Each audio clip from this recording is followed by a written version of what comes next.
right, Dan, so what do we have here? So this is a missing piece of shingle. Okay, yep. So what happens is the wind catches these over time and then breaks those pieces off. You can see here how I can lift this up. Yep. So the wind will catch it and break off a corner. This doesn't actually go all the way through the roof, but it's still a problem. So we're gonna fix that today.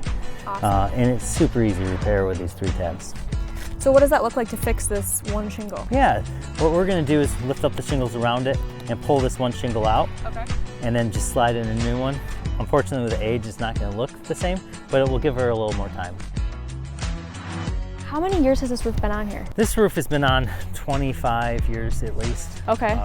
So it is at the end of its life. This roof doesn't necessarily need to be done today, but we should start planning for it. So my suggestion to the client is start preparing to do her roof so when she's financially comfortable to do it.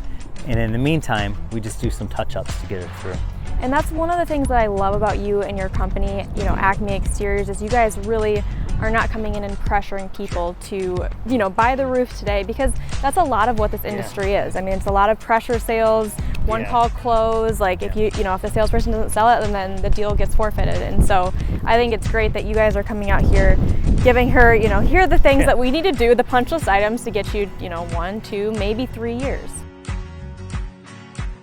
Unfortunately, 3 other contractors came out here and told this client that she had to do her roof today. And it's not true. Wow. Yes, it takes a little work. We got to do a couple things to touch it up, but you don't always have to replace the roof first thing. There are some other things. At least give people options.